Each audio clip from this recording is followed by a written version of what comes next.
Hey guys, Long here. I hope you've been having a great weekend and I hope you've been having a decent time at home despite all this virus stuff going on. And it's allergy season too, so working out outside can be a little difficult.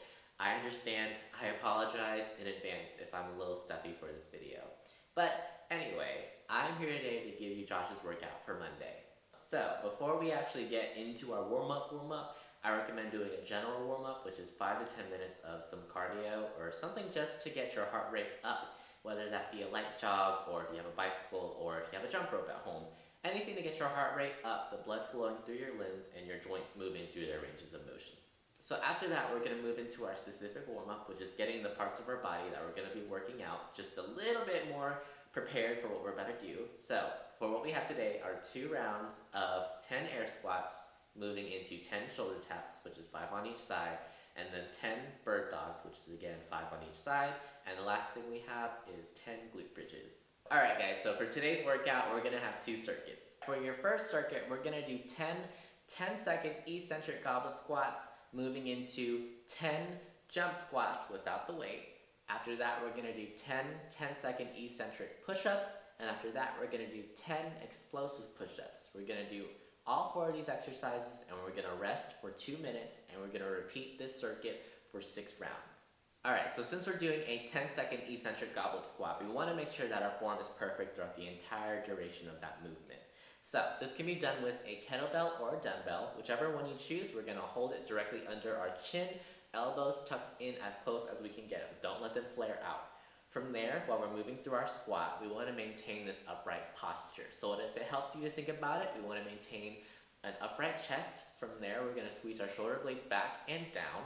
From there, we're going to maintain a neutral spine. So squeeze your core like we're about to be punched in the stomach. And we also want to choose a spot across the room and stare at it, all right? We don't want our head to travel up and down while we're doing this movement, okay? Our head should stay neutral. From there, our weight should be distributed evenly across our feet, okay? So we shouldn't be coming up onto our toes.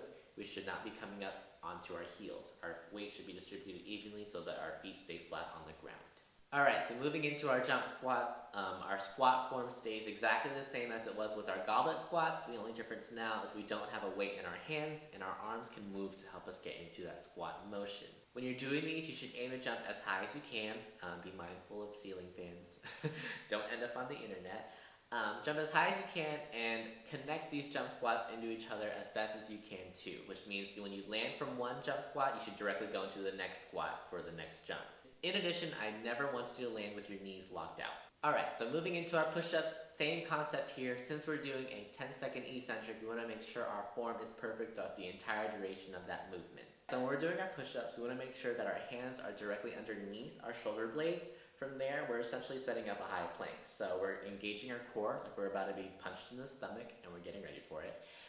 And at the same time, we're going to squeeze our glutes like we're pinching a penny in between our cheeks. Okay?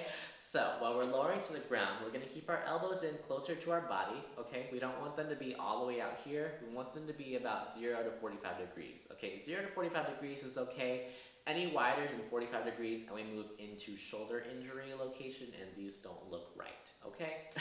So keep your elbows in closer to your body, lower all the way to the ground. From there, we're going to think about squeezing our elbows in towards the center of our body to push ourselves up. So when we're doing our eccentric push-ups, we're going to focus on that portion of the push-up where we're lowering ourselves to the ground. So we're going to count 1, 2, 3, 4, 5, 6, 7, 8, 9, 10, or if you have a timer, use the timer. From there, we're going to push straight back up and go directly into another eccentric. So with our explosive push-ups, our push-up form stays exactly the same, except now we're taking out that 10-second eccentric, and instead we're adding in a little extra push at the top so that we actually come off the ground. If you're not doing these on the ground, you're also welcome to do these off of a box if the ground is too challenging. So for circuit number 2, we're going to do a 60-second low plank, which is a plank from your elbows. After that, we're going to do 60 mountain climbers, so 30 and 30 on each leg.